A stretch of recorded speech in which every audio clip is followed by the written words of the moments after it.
Our whole seminar here in Barcelona is in honor of the Ramban Najmanides.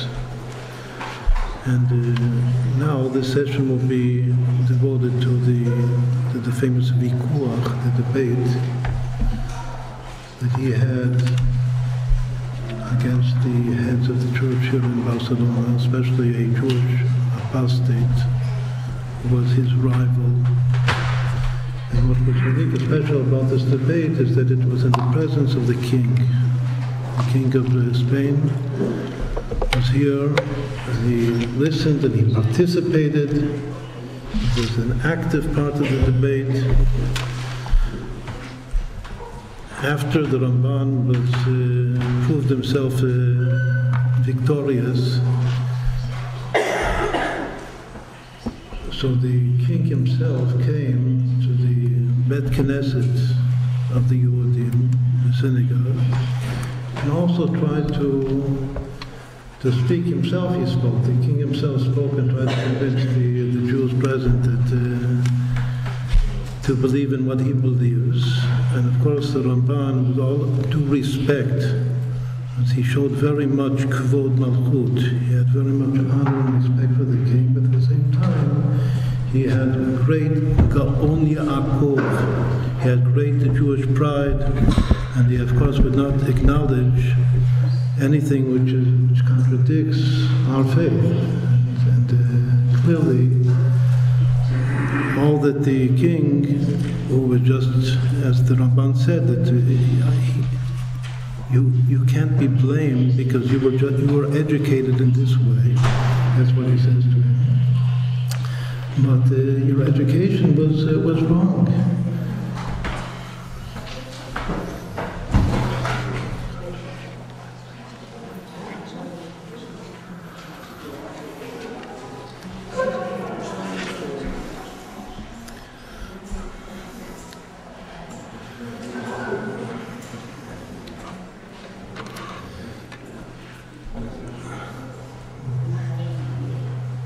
Yesterday we spoke about too much. Nosef Abachim means that it carries contradictions. You can experience two things simultaneously. That's too much. We quoted the Ramban himself, Najmanides, is saying that only in our service of Hashem, a divine soul serving Hashem can experience two opposite emotions simultaneously, love and fear. In the Zohar, the classic text of Kabbalah, says that a Jew can be simultaneously in a state of joy and also crying at the same time. And you have to be able to carry these two hafachim, these two opposites. That a person cries because of his own personal situation that is not the best, as it should be. He cries because of the galut, the exile of the Jewish people, that Mashiach is not here, so he's crying. It says on one side of his heart he's crying, and on the other side of his heart simultaneously he's happy, he's joyful, because he has merited to be a servant of Hashem and a son of Hashem, as we explained yesterday, also a bride of Hashem. That's the innovation of Kabbalah, to serve and to be connected, to unite with Hashem. So on one side of his heart is crying, and on the other side of his heart he's very, very joyful and happy. That's also an example of paradise. Another thing we spoke of yesterday is that the ideal of Kabbalah is to reach a state of bitul, of selflessness. But now we're going to see an exception. En klal shem bo yotzim min haklal. Whenever there's a rule, there's always an exception to the rule. That's the greatest rule of all. That en klal shem bo yotzim min haklal. Every rule has its exception. And here's an example of this famous debate of the Ramban, that you can't, in facing heresy, especially when it's coming from the mouth of a Jewish apostate who has now turned into a priest. So also facing the king, that the king is demanding, this is the king in all of his royalty. You can't just be a nothing. So we see that the Ramban, with all of his affinity and identity with Kabbalah and with the fact that only Hashem exists and I'm nothing, but here he has to come out very, very strongly, with forcefulness and with Gaon Yaakov, with Jewish pride, and to say exactly what we think and what we believe. And at the very same time, to be able to give honor to the king as a king.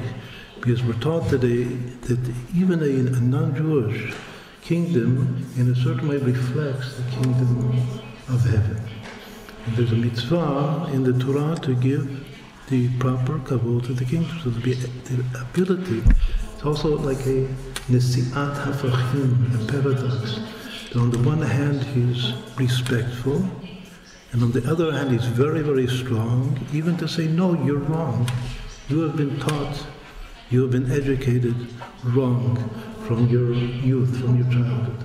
This is one most important thing to learn. What we're going to do now in this session is not to go through all the details of the debate, but just to try to glean the basic points and the basic ideas and what we can ourselves learn from this debate now, in our times.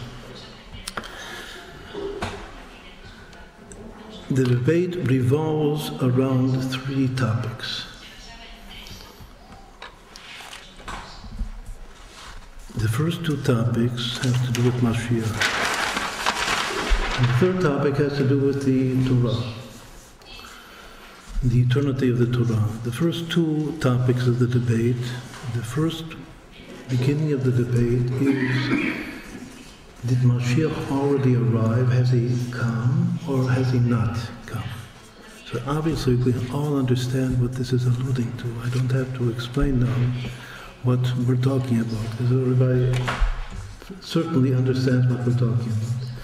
The first point, once more, has Mashiach come or has he not yet come? So of course the other side says that he has already come and tries to bring proof to that claim, and proof, and since we're talking about the one that's actively debating the Ramban, who's a Jew, an apostate, but he's on the other side. So he's very learned in Torah, and especially in Medrashim. In Gemara he doesn't know so much. But Medrashim, all of the legends, he's very, very learned, and he quotes over all kinds of things that seem to allude to the fact that Mashiach has already come. And of course, one by one, the Ramban contradicts and negates. No, you did not understand properly that text. And it's all quotations. The whole debate is based upon quotations. And it's all Jewish quotations. Because it's all trying to prove from the Tanakh, from the Bible, from what's called the Old Testament, the Bible, and from Medrashim, that the faith of the other side of the debate. So the first topic is, has Mashiach come? Has he not yet come? And the other side brings all kinds of proofs, in quotation marks, that Mashiach has already come. And the Ramban contradicts one by one, but no, you did not understand properly what it says. And of course, everyone is convinced, including the king, that the Ramban understands it and explains it much better than the other side. Topic number two is in a certain way even a more touchy topic. Is Mashiach, without not asking the question, has he come or has he not come, is Mashiach God? That's topic number two. So of course, the other side says, yes, that Mashiach is God. And the Ramban says, no, that according to the Torah, Mashiach is not God. Now, first I'm just saying it in general, then we'll try to explain. Again, what we're trying to do is take the general ideas, abstract them, and try to apply it to ourselves and to understand the form or the model of these ideas and give it a Kabbalistic model to it, even though the Ramban in the debate does not talk Kabbalah. But in his mind, obviously everything has a model, a Kabbalistic model, as we spoke about yesterday, some frame of reference. The third point is the Torah as it was given, the 5 books of Moses with all of its 613 commandments. Is it eternal? Is it forever? Meaning that we're still committed to follow the path of the Torah with all of the 613 mitzvot? Or is it something that was just temporary, with a transient revelation, and Mashiach came and he said it no longer applies, or maybe his disciples said that it no longer applies. That's not relevant to this point in the debate, because again, it's not just analyzing, it's not an analysis of the New Testament, what's called the New Testament at all. It's just the other faith versus our faith. And the other faith says, that even the Ramban, Najmanides quotes, that it believes that the mitzvot in the Torah were just for a time being, and now they no longer apply. So that is the third basic point, that once more the other side is trying to bring all kinds of proofs that the mitzvot do not apply anymore, and the Ramban contradicts one by one, also all from sources.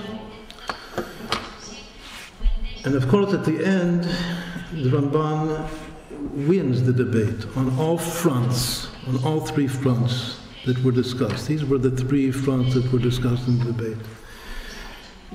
At the very end, the Ramban wrote, afterwards, he wrote exactly the whole order of the debate, of the questions and answers, so we can now read it. This is one of the Kitavei HaRamban, one of the writings of Najmanides. Everybody since we're here in Barcelona, there should be of great interest, because it took place here, in this place. And you can read exactly the whole debate from beginning to end, because he recorded it word verbatim. Word by word he wrote it down, what the other side said, what I said, what the king said. At the very end of the debate, he says that I parted from the king be'ahava rabbah. That the king, again, his side was defeated, but nonetheless, because there was so great respect, and the Ramban was such an astounding sage, and the fact that he also did not give in to anything, even though the king here is against him, standing and overlooking the whole debate, that when a Jew has great pride, and especially if he has great intelligence, together with the pride, again, the pride only in such a context. If it wouldn't be in such a context, as we said yesterday, a Jew is batel, garnished, nothing. But in this context, you have to be very, very forceful and strong. And when the king sees that, he also has great respect, and the Ramban, every word that he says is meduyak, is exact. He says that I parted from the king with ahava rabbah, a very outstanding term, because there are different levels of love. Even yesterday we spoke about love, the love of parents and children. There's the love of spouses, of man and wife, of chatan v'kala.